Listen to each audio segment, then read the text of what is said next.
नमस्कार। अच्छा, अगर कोई स्टॉक मार्केट में नया नया आता है तो एक सवाल हमेशा उसके मन में घूमता है, भाई अपने पैसे को सुरक्षित कैसे रखा जाए। आज हम एक ऐसे ही छिपे हुए खतरे की बात करने वाले हैं जो बड़े बड़े ट्रेडर्स को भी नुकसान पहुंचा सकता है। और यकीन मानिए, इसे समझना आपके ट्रेडिंग करने के तरीके को पूरी तरह से बदल सकता है। चलिए, एक सवाल से शुरू करते हैं। जरा सोचिए, क्या कोई रात को अपने घर का दरवाजा खुला छोड़कर सो जाएगा? मजाल है? कभी नहीं, है ना? हम अपनी चीजों को लेकर कितने सावधान रहते हैं। अब इस बात को जरा याद रखिएगा, क्योंकि ये सीधे सीधे आपकी मेहनत की कमाई से जुड़ी है। तो देखिए, ये दोनों बातें एक जैसी कैसे हैं। एक तरफ है अपना घर जिसे हम ताला लगाकर सुरक्षित रखते हैं, और दूसरी तरफ है हमारा पैसा जो मार्केट में दांव पर लगा है। अब सोचिए, जब शाम को मार्केट बंद होता है और हम अपने सौदे को अगली सुबह के लिए छोड़ देते हैं, तो ये कुछ कुछ वैसा ही हुआ ना, जैसे घर का दरवाजा खुला छोड़ दिया हो। इसी को स्टॉक मार्केट की भाषा में कहते हैं ओवरनाइट रिस्क। मतलब रात में जब बाजार बंद है और आप सो रहे हैं, उस बीच दुनिया में कुछ भी हो सकता है। कोई बड़ी खबर आ गई, अमेरिका में कुछ हो गया, और सुबह जब बाजार खुलेगा तो हो सकता है आपके शेयर की कीमत धड़ाम से नीचे आ जाए। यही वो खतरा है जिसके बारे में कोई बात नहीं करता। तो सवाल ये उठता है कि लोग इस खतरे से बचते कैसे हैं। देखिए, उनके पास एक हथियार होता है, एक तरह का सुरक्षा कवच। लेकिन क्या हो अगर उसी कवच में दरार आ जाए? इस कवच को कहते हैं हेजिंग। ये बिल्कुल गाड़ी के इंश्योरेंस जैसा है। अगर डर है कि शेयर की कीमत गिरेगी, तो एक ऐसा सौदा कर लिया जाता है कि कीमत गिरने पर भी फायदा हो जाए। मतलब एक तरह से होने वाले नुकसान की भरपाई पहले ही पक्की कर ली। लेकिन कहानी में ट्विस्ट यहीं आता है। सोचिए, अगर किसी की 5 लाख की कार का बीमा ही 1 लाख रुपए का मिले, तो क्या कोई उसे लेगा? शायद नहीं। आजकल बाजार में ठीक यही हो रहा है। आजकल हो ये रहा है कि बाजार में खुद को बचाने के लिए जो बीमा मिल रहा है, जिसे हम ऑप्शंस कहते हैं, वो बहुत ज्यादा महंगा हो गया है।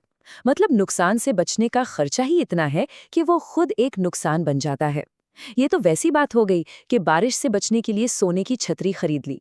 चलिए, एक असल उदाहरण से समझते हैं कि ये महंगा बीमा कैसे उल्टा पड़ सकता है। ये कहानी बाजार में अक्सर देखने को मिल जाएगी। अब इस कहानी को जरा ध्यान से सुनिए। मान लीजिए कोई शेयर खरीदा और उसे रात भर के लिए होल्ड कर लिया। मन में डर था कि कहीं कीमत ना गिर जाए, तो बचाव के लिए एक महंगा सा बीमा, मतलब एक पुट ऑप्शन भी खरीद लिया। चलो, अब सेफ हैं। लेकिन अगली सुबह क्या हुआ? बाजार थोड़ा सा ही नीचे खुला, जिसे गैप डाउन कहते हैं। अब नतीजा देखिए क्या निकला। शेयर की कीमत गिरने से तो नुकसान हुआ ही, लेकिन क्योंकि बाजार बहुत ज्यादा नहीं गिरा, वो जो महंगा बीमा खरीदा था ना, वो भी बेकार हो गया। उसकी कीमत भी गिर गई। मतलब नुकसान डबल, चोट दोनों तरफ से पड़ी। तो फिर इस दोहरी मार से बचा कैसे जाए? इसका जवाब शायद बहुत ही सीधा साधा है।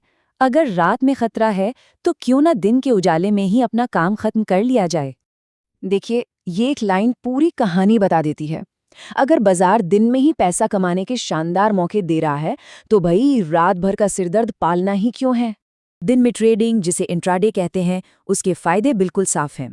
पहला, रात का कोई डर नहीं, मतलब जीरो ओवरनाइट रिस्क। दूसरा, महंगे बीमा का कोई खर्चा नहीं। आप सिर्फ उन मौकों पर दांव लगाते हैं जो आपकी आंखों के सामने बन रहे हैं। शाम हुई, अपना सौदा काटा और घर जाकर चैन की नींद सो गए। इसका मतलब ये नहीं है कि ट्रेडिंग कम करनी है, नहीं। इसका मतलब है कि स्मार्ट ट्रेडिंग करनी है। सिर्फ सबसे अच्छे मौकों का इंतजार करना है, जब पूरा यकीन हो कि हाँ, यहाँ पैसा बन सकता है, और जैसे ही काम पूरा हो, बाजार से बाहर निकल जाना है। तो फिर इस पूरे तरीके का आखिरी मकसद क्या है? इसका मकसद एक बहुत ही सीधा और पावरफुल नियम है। मकसद है न्यूट्रल होकर घर जाना। और आसान भाषा में कहूं तो शाम को बाजार बंद होने से पहले सारे सौदे बंद हो जाने चाहिए। चाहे फायदा हुआ हो या नुकसान, हिसाब बराबर करके बाहर निकल गए। अब दुनिया में कहीं भी कुछ भी हो, आपका पैसा सेफ है। मतलब आपने अपने घर का दरवाजा ठीक से बंद कर लिया है। और यही तो सबसे बड़ी सीख है।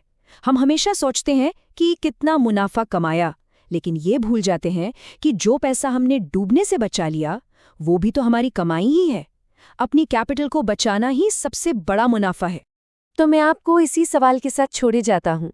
जरा सोचिएगा कि बाजार में सबसे बड़ा सौदा वो होता है जो किया जाता है, या वो जिसे न करने का फैसला किया जाता है।